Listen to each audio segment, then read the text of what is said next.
BeastNet podcast, sponsored in part by James Safety Services, OCR Buddy, and supported by the fitness community. Here we discuss all things fitness related, running, rucking, mental health and preparedness, and of course, obstacle course racing. Welcome to the BeastNet. Hey everybody, it's Mike with BeastNet here, and on this episode I have with me Werico Bear. Tell everyone about you. Let everyone know who you are. I mean, if they seen you, they know because they know the hat. Cool. Hey everybody, what's up? Very excited to be here. My name is Jericho, aka Werico Bear. I'm a silly guy running the course with a bear hat on. Oh yeah. I'm not the fastest or the strongest. I'm just out there, and the only time I'm after is a good time. That's good. That's the way to do it. Yeah. I've been racing. I guess I've been participating in obstacle course racing for about 5 years now. Yeah, more or less, since 2014. And I've gone from, training for a half marathon the whole year to that one crazy year in 2018 when I finished 50 Spartan races and completed 10 trifectas. So it's been quite a ride. 10 trifectas. I was happy the year I got 3. So this year was supposed to be 4, but we all know how that happened. Still crossing my fingers I can finish at least one trifecta this year. I'm a beast short. I'm hoping I have a beast because technically I did the beast in December. Nice. Which counted, but I'm hoping if Seattle goes, I'm going to try and do all 4 that weekend. So if Seattle goes, I might drive up there to see you guys. Well, there you go. Well, there's plenty of places to stay up here. Brandon, Jody, all of us, we can find a place for you. Thank you. Much appreciated. Yeah. I was trying to remember the last time I think I saw you was Hawaii last year. Oh man, we're starting with a wonderful memory. It's an amazing place. It was. I remember. I was gonna say. I think we were at that little house that was on the trail, and I was with Jody and them during the beast, and you walked by. So yeah, I remember Jody had some Kodiak cake crackers. Yep. I was like, yes. Plus that was a nice photo session area. It was. I think we got a photo on that one. I don't remember. I think we got a photo together. I don't remember. I think we did with Jody and everything. So yeah, because I stayed with Jody the whole time. I was with her. That's how I remember seeing you. So nice.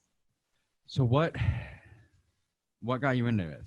I know you said you've been doing it for about 5 years, but what was it that drew you into starting to do these kind of races? I guess it was free. Let's start with that. I mean, honestly, a friend of mine happened to ask me, "Hey, what are you doing?" And I said, "I'm free." And he goes, "Okay, let's volunteer and we can race for free." And I said, "Okay, cool. Remind me." So I completely forgot. And he calls me the night before. He goes, "Hey, are you still down?" And I said, "I'm going to the club right now, but please bring me some Red Bull when you pick me up tomorrow morning and let's do this." And I mean, it's been a lot of fun. I think it's just, I got hooked because it was one of those things where if you asked for help was there. Mm-hmm. And then, it was it. It was like just kind people helping each other out. Didn't really ask for names or anything.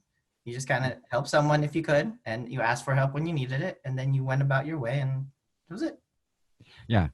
And honestly, that's been one of my favorite things about Spartan. It's just you have that whole, like, just random people helping you. I mean, there's so many times I can think on races where someone stopped and helped me get through, like, a really hard part, and then I have no idea who they are, no idea what their name is, but I know they helped me. So, yeah. Yeah. I think the course is probably one of the few places where if people offer me food or water, I would take it without question. I mean, right now, we're a little bit more scared of that stuff, but I miss that kind of, trust and kindness.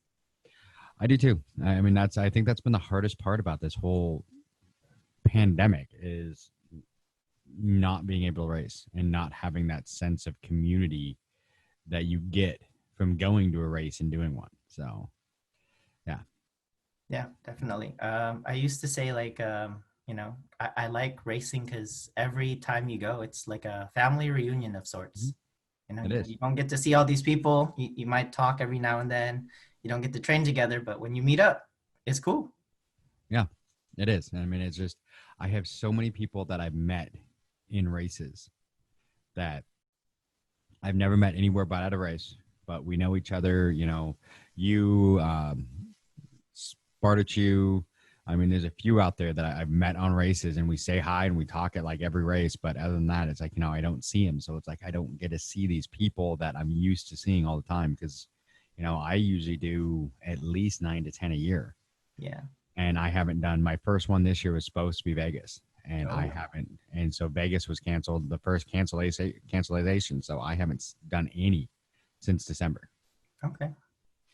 Yeah, it's definitely left a big hole in my life, but it's nice to know that those friendships don't end on the course. No, So randomly, I moved to San Francisco because my balcony collapsed and we had to relocate during construction. I did hear about the balcony issue. Yeah, yeah. But the reason I'm bringing that up is because we tossed everything into storage, and then we forgot when we moved everything that we need to put it into stuff like shelves and TV stand and things like that. Mhm. And it just so happens there's another Spartan here in San Francisco, and she's moving, and she said, I'd like to give these furniture to someone I know, and so tomorrow I'm gonna go pick up some free furniture from a Spartan friend. So the community is just awesome.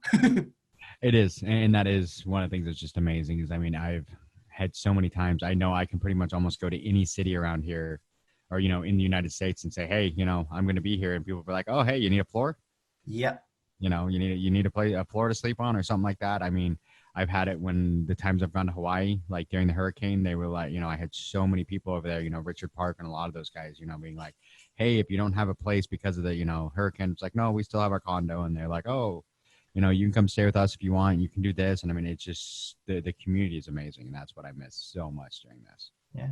I heard last year some people were having trouble because Airbnb restructured things. And so a lot of places got canceled. So it's good to hear that, the community's out there to catch each other as, things Oh, yeah. fall apart. Big time. So, and that's one thing we got a strong community up here with Brandon and Jody and everyone up here in Seattle area. So, it's nice. It's nice to have that kind of community. So, yeah. So once you started Spartan, was that your first? Had you been running before that, or was it just one of those things like you said your friends like, hey, let's go try this, and you just jumped in? So Spartan was my first taste of obstacle course racing. Before that, I kind of ran. I like to think I did. Basically, I used to run in high school, and then in college, my body thought I still could, and it kindly reminded me that it can't. Yeah. So I trained for 1.5 marathon a year. I do it with my cousins. It was like a yearly tradition, and it was fun. Nice. But running a half marathon is really long. And I know we do crazy distances, but you can't really help each other in a half marathon the way you could on an obstacle course race. No. So when I, discovered obstacle course racing, I was hooked. Plus you get to do something in between all the running, which is fun. And that was me. I did, because I did a whole bunch of running years ago, and then I got injured, and then I stopped, and then I started doing it again. But then I'm like, okay, running's boring. Yeah. It's like, it's okay for a few miles, but after 4 or 5 miles, you're like, okay, I'm bored. What's next? So, and then I started doing the obstacle course racing. I'm like, oh, here's something new to do. You run for a little bit, then I climb on an obstacle or lift something heavy, and then I start running again. Mm-hmm. So, yeah. And that's kind of, yeah, I love it. I mean, I love it, and I miss it so much. But we'll get back to it. Yeah. I'm looking forward to I got some races still in the books, and I'm still hanging on to it and not wanting to cancel reservations and flights. So hopefully things line up again. The hardest one for me was Hawaii, was canceling Hawaii this year. So, because it would have been the fifth year in a row that I went to Hawaii, and we were actually this year. My youngest son graduated from college or high school. Congrats! That was going to be his present. We were going to take him with us this time, so rather than just leaving him at home for 2 weeks, whatever. That could be a present too. I don't know. Yeah, it could be a present, but so yeah, we were going to take him with us, but now it's with everything going on, it's just like it's not worth risking it. And then they canceled the race, and it's like, So hopefully Seattle goes, and I can do all 4. I might go down. We're thinking about maybe Laughlin. So okay. So there's a few that I'm still kind of thinking I might do to get a couple couple races in this year, but really it just depends on where this virus goes from here. So Yeah. you never know what's going to happen from week to week. So, 'cause there's a lot of people I want to see. So a lot of my friends keep saying, "Hey, if there's races down here, come on down, and you can stay here and you can do that." And I'm like, "Yeah, but we got to make sure they're going to happen." So. Yeah, it's definitely hard to like even just see parents and stuff. Just like I've been fortunate that I've been able to do it because I quarantined for 2 weeks, and then I got a doctor to check me out, and so I was able to see my parents at least once during this whole pandemic. Yeah, I've seen mine a couple times. So, but it's not to sound bad, but my dad's like, whatever. He's like, I'm in my 80s. I've lived long enough. If the virus is going to take me out, it's going to take me out. I'm like, okay, Dad. I mean, whatever. But yeah, he's like, whatever. I've lived my life. If it's going to take me out, that's just what's going to happen. All right, that's how you feel about it. So, yeah, but people are different. Yeah. So what's your plans if or when the virus starts going? Are you going to go back into Spartan hard and go for another 50, or you going to go for another 2018 and get 10 trifectas? I mean, like I said, 3 was tough. I mean, geez, 10. Woo. Yeah. It just was in that magical time of I was transitioning and thankful that my wife is very supportive. Basically, I decided to quit my job and go back to school. Mm-hmm. So it was like I didn't have responsibilities yet. School didn't start yet. And she said, go nuts, have fun. And I got to go, live a dream and chase as many trifectas as I could. I mean, there was that one crazy weekend where I flew to Dallas to do the Beast on Saturday, then flew to Atlanta to do the Super, and then got back by classroom time Monday so I can go to school. Wow. Yeah, I slept in a car and parked in front of a Dunkin' Donuts. See, now that's an adventure. I mean, that's one of the things we for the most part, me and my wife usually goes with me, and we try and plan vacations around the races because she doesn't race. So she's like, yeah, let's have a vacation and you can race for like a day or two while we're on vacation. I'm like, okay. So we've done the ones where you like get there, race, and then turn around and come right back. And it's not the same experience. You're always rushing, and I don't feel like I get that time to spend with my race family. So yeah, most definitely. Because the first year, go ahead. I would say the first year I did Vegas, I think in 16, I think I ran the Super on Saturday, and literally we landed Friday. We stayed in Vegas, and have you done the Vegas race? Yep. Which is like an hour and a half out of Vegas. Yeah. So that long drive out there. We raced. I volunteered for street team, and then literally like left there, drove straight back. Didn't even I think we had the room long enough I could take a quick shower, and then we jumped on the plane and came home. So it was like less than 24 hours we were in Vegas. I'm like, yeah, I don't know. I don't like this. That's definitely one of the challenges when you're trying to chase so many is that you have to do those weekends just to get it in. Because unless, you're fortunate like me, and even then, eventually I had to be in school. So I couldn't have those cushions of Friday and Monday to drive. Because I drove up to Seattle in April. That was a long up and then back down, tight weekend.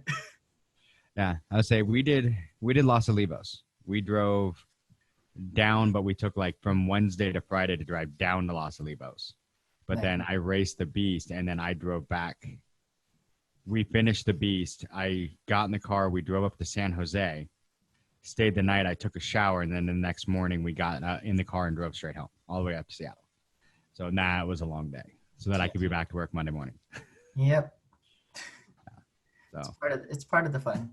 It is part of the fun. It's part of the adventure. I mean, it's just like one of those, because that was a crazy weekend. But luckily, the new job that I have that I started in January, I'm like, I can do more where I can push a lot of my stuff into Monday through Thursday, and then take a Friday off, and then the next week push everything to a Tuesday through Friday, so that I can kind of take Fridays, Mondays, and just kind of do a 4-10 for the rest of the week. So. But it's awesome to have that flexibility. It is. I'm in construction. I'm a safety professional, so I just teach a lot. Cool. I do a lot of classes, so then I just double book myself for the rest of the week so that I get more classes in. So, no, it's It's an interesting profession. It's a very nice thing to have right now, just because I hear a lot of people, going through challenges of getting cut from their jobs, Yeah. hours or completely laid off. So it's good to hear that you have, a I've solid been thing going yeah, on. I've been lucky. I have been very lucky through this whole thing because I have a solid thing. My company went through once all of this started. I started doing a lot of Zoom meetings and teaching through Zoom. Um, the other thing I've been lucky on is because my schedule's been so weird because of Zoom, where I'm not traveling everywhere. It's just in my living room, Mm-hmm. and I have it set up a different thing set up in the other room where you can see like from the knee up, and I can like do show things and present things while I'm on Zoom. So I get time to run. So I've been going out and running. Last month I did over 150 miles. Ooh, So wow. in the month of June. So I've been running a lot. I've dropped. I was 285 in February when this all started, and I was 223 this morning. So I hope I have similar results now that I'm in San Francisco and everything's a hill. yeah, I saw that. That's one thing I was like, oh, I could definitely get some hill training in San Francisco. Ooh. So where did you live before?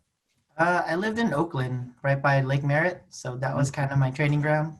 It's a 5K roughly around the lake, so I Nice. just, do multiple laps if I need a longer run. Cut a little, of the corners because there's different paths you can take if I don't feel like taking the whole 5K.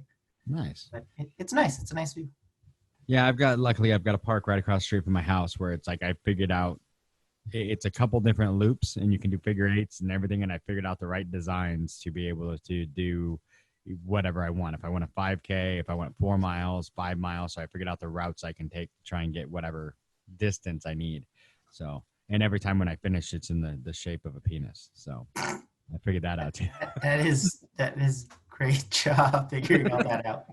Mine's just a blob because it's the lake, but who Yeah. knows? Maybe I can figure out some fun drawings There you go. on my Strava coming up. Yeah. I'll say, yeah, that's what I do on my Strava. I try and find neat ways to like draw things. So I'm like, oh, what can I draw? And I'm like, oh, this is the perfect shape of whatever. You got to find entertainment somewhere. Yeah, definitely. You Yeah, got to find entertainment. running loops around the lake to do the virtual beasts. I was just like, gosh, why did I sign up for the whole trifecta and doing it at the same lake? So it's just lap after lap after lap. So even though it was just a sprint, at the end of Sunday, I was just like, I'm so done with this lake right now. I did that with the park across the street because we did the ultravirus, which was 5-mile loops, and so we figured out a perfect 5-mile loop, and we did 31 miles Ooh. in one day. And we finished all of that for the ultravirus race, and then did all the workout for the ultra for Spartan. Ooh. So that's the only time in my life I've ever done an ultra for Spartan. So I'm like, okay, now I've done this part. Now I need to actually go out and do a real one once they come out. So, Tahoe. That's my only ultra so far. Tried it twice, finished once. I think we're thinking of Dallas next year. So, it's a nice course. Yeah, I think we're thinking of Dallas next year because I want to get an ultra in. I thought about Hawaii, but I want to get my trifecta again in Hawaii. Do all three in a weekend, but I don't want to be wrecked because that was my problem last year.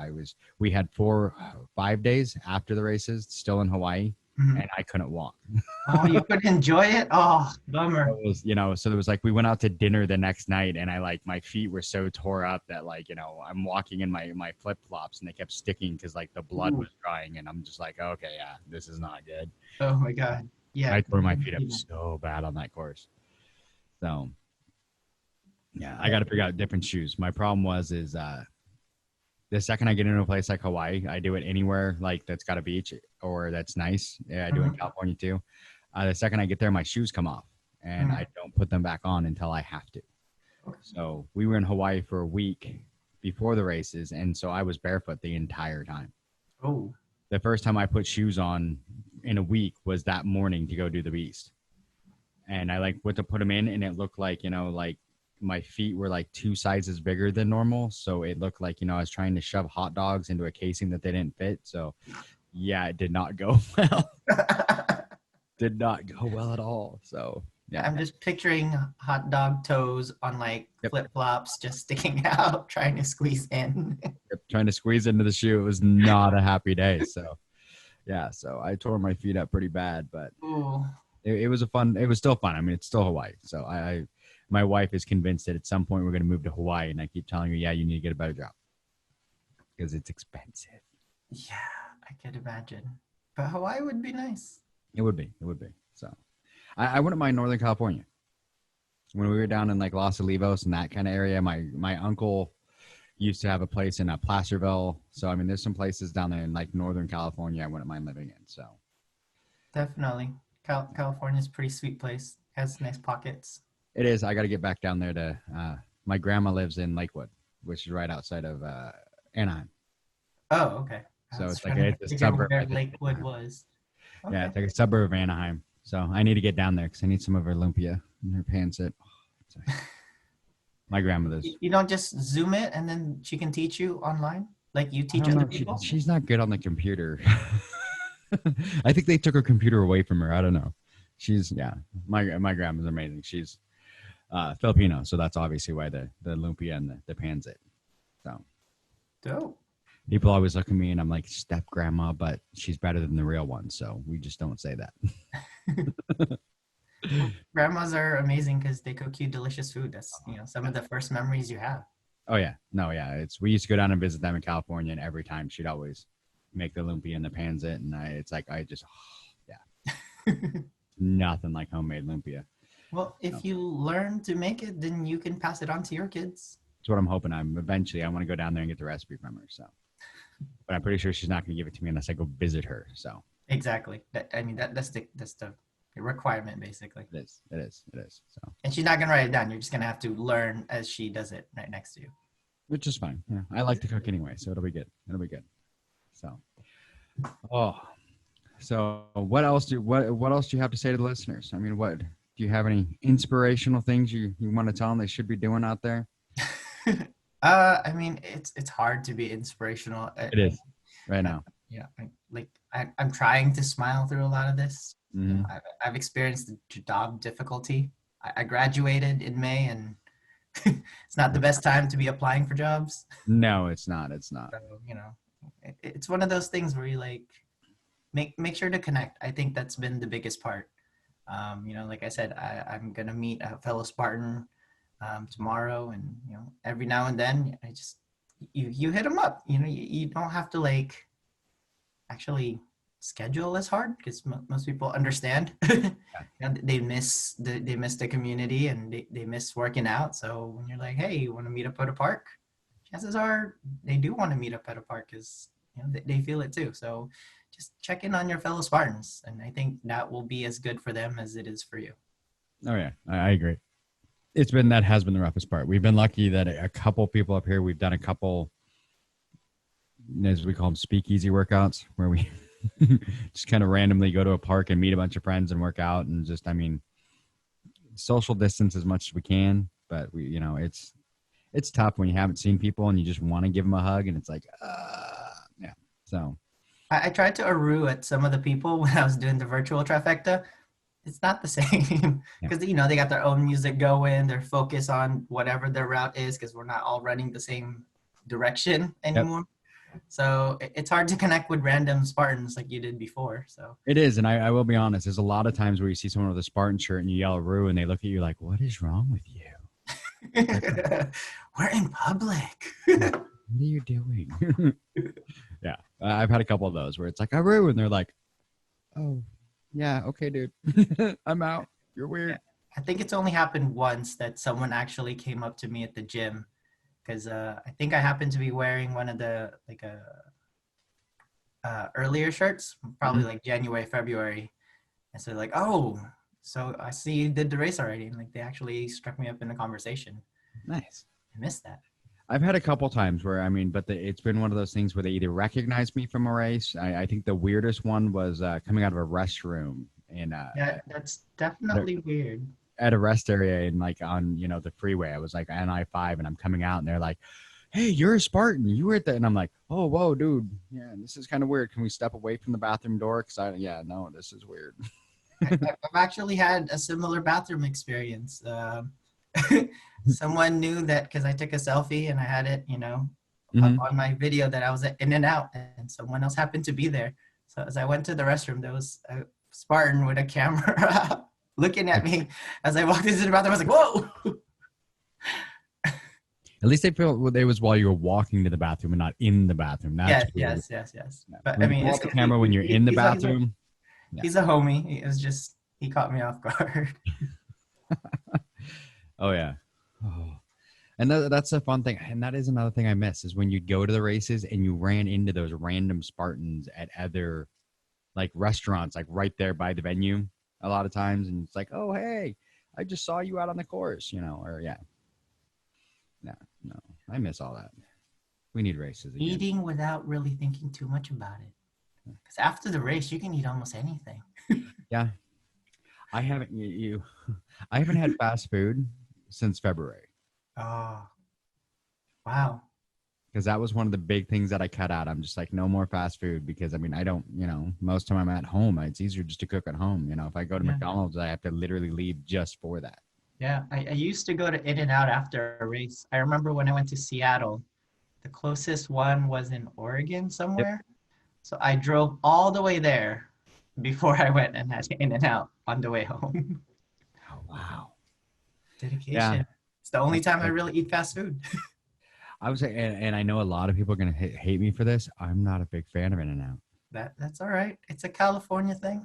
It is. And what's funny too, it's like for me, the one that I used to be my, like, if I was anywhere near, I had to have it was Carl's Jr.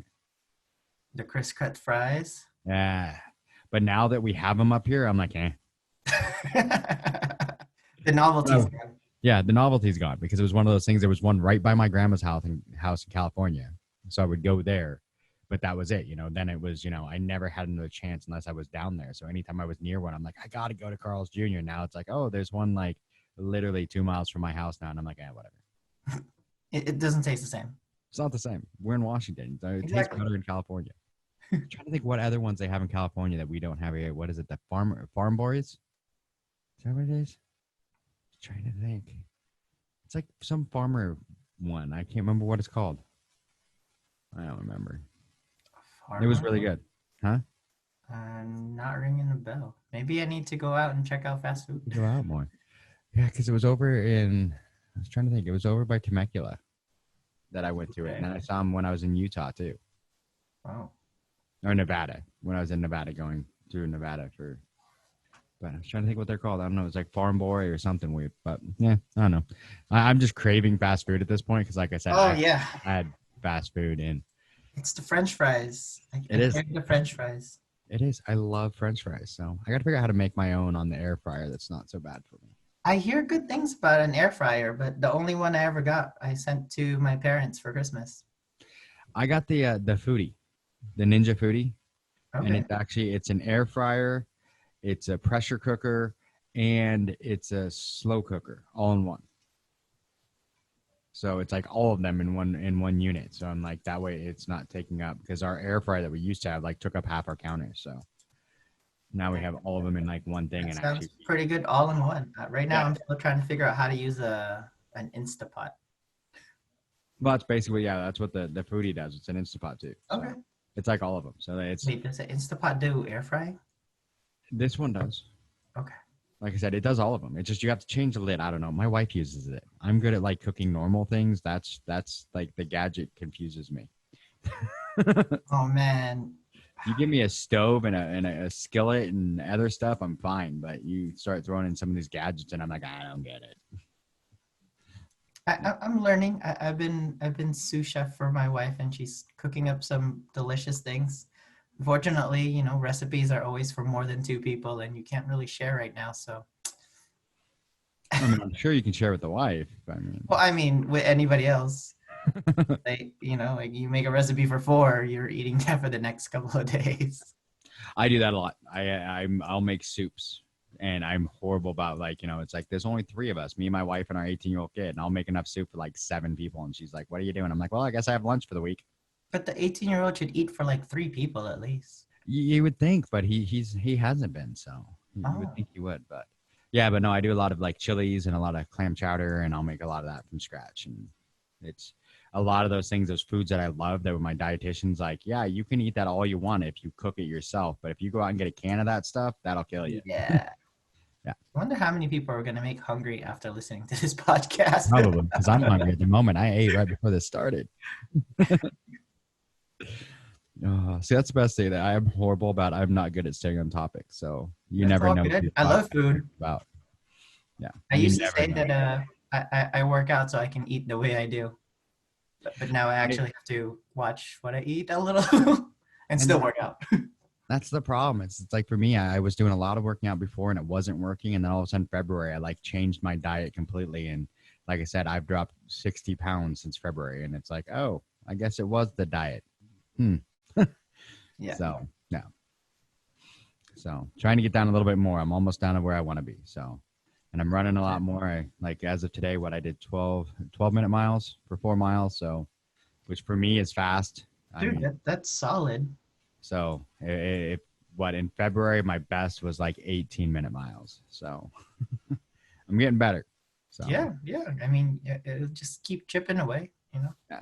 As long as you're doing it healthily, you're not killing yourself every time and then you have to start over from zero. Well, yeah, I'm doing good. My trainer's been bugging me. The last 3 days I didn't run at all because my trainer just kept sending me messages. No running today. Like, fine. Oh. She's like, your legs need to rest. Stop it. That is a little hard sometimes. It is because you get in that rhythm and you just keep going and it kind of becomes. I've hit that part where I have the runner's high again. It's been years since I've had the runner's high, and now all of a sudden I'm like, oh, I need that. So yeah. Very great. Today was the first day I could run again. So I was like, all of a sudden, it's like the second I got off work, I came home, shorts went on, and I went freaking running. So Sweet. like the trainer said I could run today. I'm out. You're free. I'm free. Yeah. It's amazing how when you get into that and you start getting the runner's high, how much you change your thoughts. Before you're like, you want me to what? Yeah. And now you're like, wait, you don't want me to run? What are you talking about? I need to run. So it's like the people who run in place at the stop sign or the stoplight versus the people who are like catching the breath. And in February, I was the guy who stopped and caught my breath. Now I'm the guy like still running in place at the stoplight. And, before I would be the guy, in February going, what a weirdo. And now I'm the weirdo.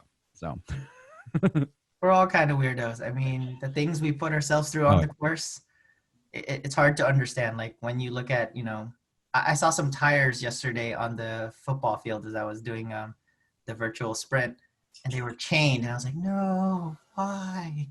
Or like when I see sandbags just laying around, I was like, I wonder if they'll miss that if I just borrow it. I'll bring it back. Yeah, I'll bring it back in like an hour. But yeah, no, I'm that way. And I have a few things in the yard so I can go play on. I have a couple tires, one that I think that's like 200 pounds, another one that's like 400 pounds. So I got my God.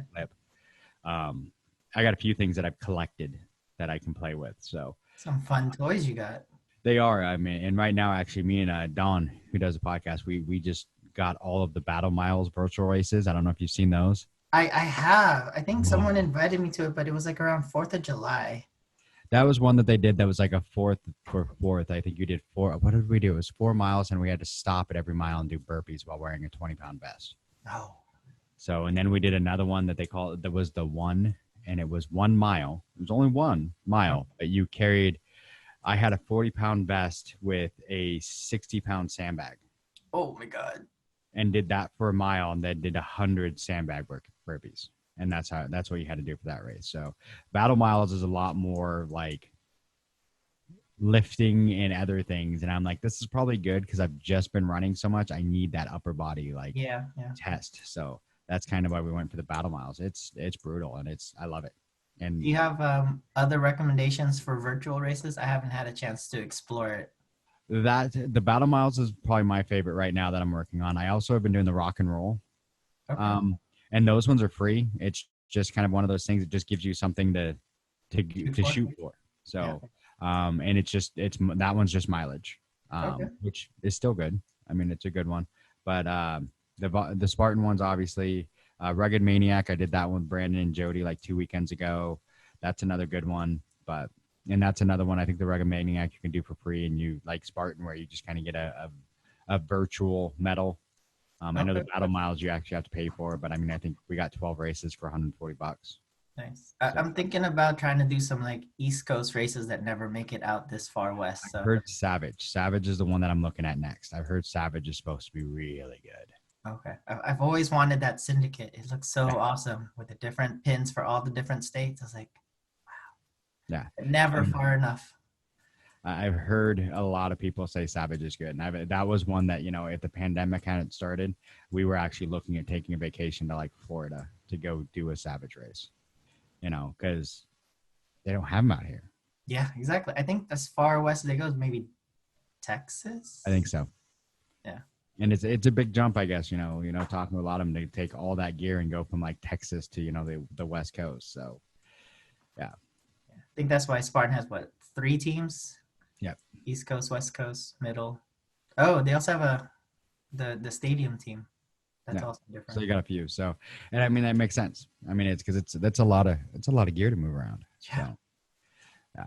So, yeah, there's some good virtuals out there. So, and like I said, there's a few that are free, but like the Savage, I know you have to pay for, but you get that cool. The medals that they have look pretty cool. I do miss that feeling of a Metal Monday. Yes. Or just that sound of the wedge and the metal clinking as you walk out of the venue. Like it's so distinct. It is. I miss it.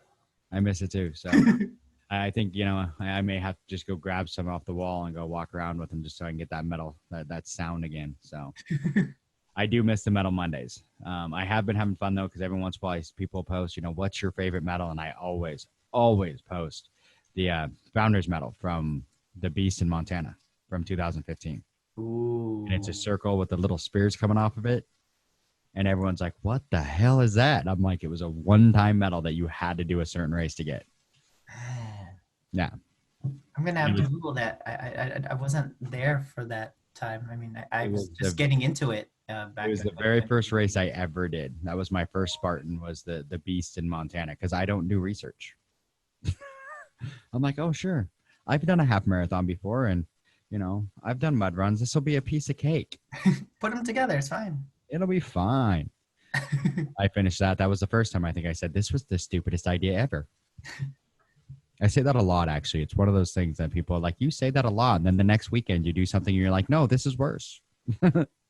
Yes. I'm never going to race again. And then you sign up right after you're done.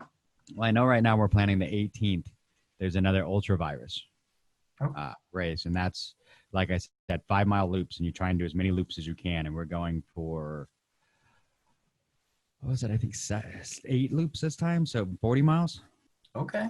We did 30 last time. I think we're going for 40 in 12 because you have 12 hours to do it.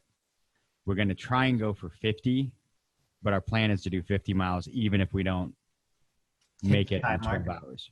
So we'll do whatever we can in 12 hours, but we're going to try and finish out the 50 miles. So. And who are you rolling with to do this?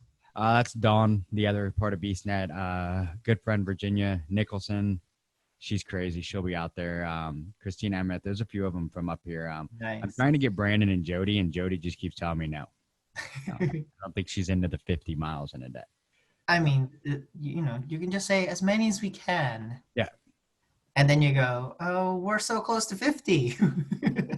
Well, we did last time when we did 30, we had a bunch of friends that showed up and did because we were doing loops, and my house was like the end of the loop.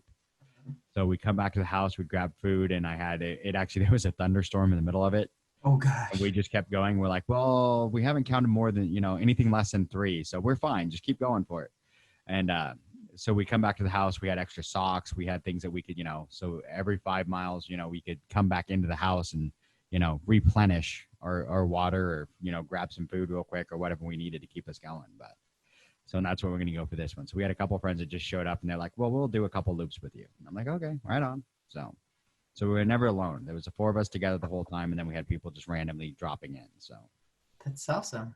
That is. It's fun. It's really cool. And that's what I love about the community over here is you just get those random, my OCR family around here just will randomly show up and be like, hey, yeah, you're an idiot. But yeah, cool. I'm going to jump in and go with you for a lap or two. But yeah. So I say if you're up here, I'd invite you to show up. But I mean, that's a long drive to walk 50. It's a little long, but give me a few more weeks like this and I just might be itching to get out. You might be. Like I said, hopefully Seattle. If you come up with some Seattle, I'm sure we can find you a floor to sleep on if you need, or or whatever, a couch. get you somewhere. So Yeah, or at least just have some coffee by the time I get there if we're going straight into the course. Yes. That's been my big thing is I miss Starbucks. I used to, and I think that's how I've lost the weight is the fact I can't go to Starbucks. I mean, I can technically, but I've just been trying not to because I love my mochas and I like white peppermint mochas. So, and I'll have 3 or 4 in a day. So it's like 2,500 calories of mocha a day. So yeah, so that's stopped. Now I get the Premier Protein Shake. Okay. That's I just make coffee at home and I pour that into the thermos with the coffee and that's my mocha kind of for the day. So yeah, that's a good switch. It is. It went from like 2,500 calories to like 50. Yeah. Wow. Yeah. So, and I get my protein for, you get the protein. So that's always good too. Yeah. Right on. Well, it's been a blast talking to you. Is there anything else? I mean, we should talk about before we go. I mean, I don't know. It's been a fun conversation. I've been having a blast. It's nice just hanging out, It is. That's like I said, that's kind of what I love about doing the podcast. It's more of, I don't try and really interview. I just have a conversation with people. So it's good to like sit and talk to someone again and just, have that conversation. So definitely.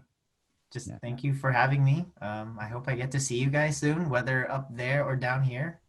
I hope so. I mean, I need to get out and do some races. So I need to just get out there. I mean, I think in a lot of ways this has helped me because I've been able to run like every year. It seems like I try and get back into shape. And then all of a sudden I'll do like Montana and tear a bicep or something. And then I'm like, oh, well, I'm out for a bit. And this time I haven't had that opportunity. So it's like, but now I want that opportunity. I want to go race. I need to race. So yes, hopefully we will see you soon. I'm hoping. So hopefully in Seattle or, I mean, like I said, I might do Laughlin or if any of the races open up down there in California, I've got a couple friends that, have told me if I come down there, I can stay at their house or, whatever. At this point, I might just throw a tent up on the beach or just lay on the beach. I mean, I don't know, whatever. Go for it. Yeah. Get your feet out of, those shoes and enjoy the warm sands of California. It's been a while since I've really been able to enjoy California. It was like 5 years ago. I think I went down there for a work thing and hung out on Venice Beach. I was by myself, just walking up and down Venice Beach, which I hadn't done since I was a teenager. So, yeah. Cool, man. All right, cool. Like I said, it was great talking to you. I hope to see you soon. And yeah. I don't know what else. Well, if you think of anything, hit me up. If follow-ups and whatnot. Definitely love to do this again sometime. So we'll have to especially once we start racing and we can talk about races again, how much we miss it and how much we love it. So yeah. I mean, right now, you just reminded me of how awesome Hawaii is, and having flashbacks as we have this conversation. Yeah. So that was definitely Hawaii flashbacks are good flashbacks, though. Fun days. Because I'd say even with my feet torn up, I mean, Hawaii was still amazing. I'm like, yeah, this is still, my feet are torn up and I can't walk, but I'm still in Hawaii. I am in Hawaii. Yeah. So, all right, perfect. Well, thank you. And we will talk again soon. Hasta. All right. Bye. Thanks for listening to the BeastNet podcast. If you haven't done it yet, find us on Facebook, like and share the podcast. Give us a review on iTunes or Spotify. All these things will help to expand the show in the future. Don't forget to subscribe and let us know what you think and what you'd like to hear.